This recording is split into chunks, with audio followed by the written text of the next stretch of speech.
Just 6 weeks earlier, 50 miles away in Tel Aviv, another bomb goes off. How can they do this?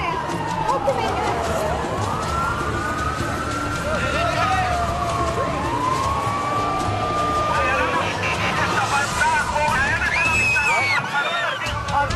this? April 30th, 2003, just after midnight. Seconds after an explosion. I was laying in a puddle of beer and blood and broken glass. This is the closest I've ever come to death. When the blast goes off, filmmaker Jack Baxter is finishing up a shoot on his documentary called Blues by the Beach, about this unique bar in Tel Aviv. We started doing the documentary about Mike's Place, and the waitresses, the bartenders, to try to get that perspective, pretty much stay out of the politics. I want y'all to take care of all the people here in the house, the waitresses, the bartenders. This is a song about freedom. Mike's Place is a bar where people come to escape the tension of a country too often torn apart by terrorism. Edinburgh. The bar has an international feel.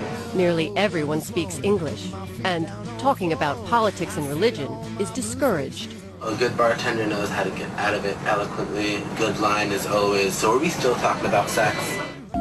Jack has chosen Mike's Place as the subject of his documentary to show how Israelis are coping with the violence. Here you go, look.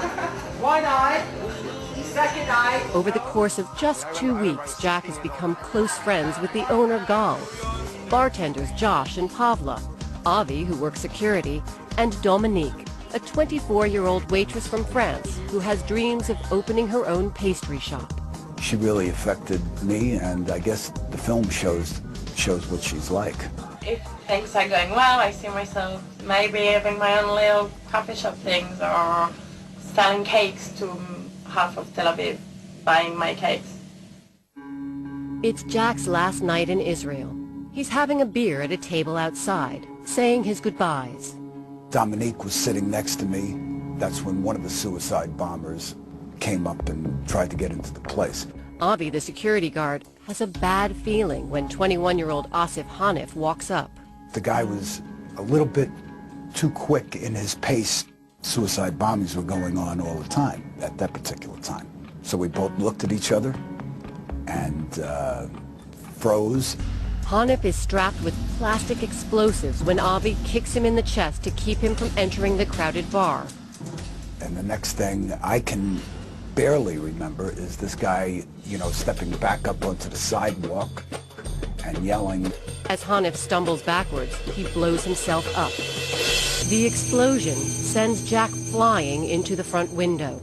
The next thing I know, I'm in the hospital, and it's 3 days later. You know Avi's okay. Yeah. he's hurt, but he's gonna be fine. He saved a lot of people's lives that night. Avi is critically wounded, but is hailed as a national hero. Who knows how many people would have been killed in that small space. So he saved, literally 100 lives. Why Mike's Place? Well, I think Mike's Place represents the best that this part of the world has to offer. Jack's burned face heals, but he still suffers from some of his other injuries. Frank and Jack. I'm partially paralyzed right down the middle.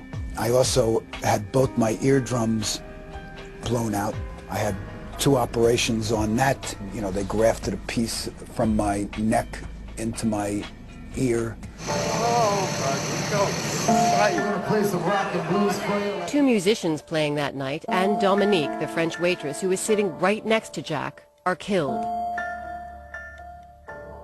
Another 55 people are injured. The second suicide bomber inexplicably disappears before achieving his goal. Dropped his bomb belt, and he took off. And there was a big manhunt in Israel. He was found 12 days later, floating in the port of Tel Aviv. Why are there people who feel the need to hurt each other, but they that doesn't mean that I'll forget you. For those who lived through this suicide attack, the close call with death is impossible to forget. After the cameras go and after the crowd disperses, you're the one that's left with mental pictures and pain. But you learn to live with it.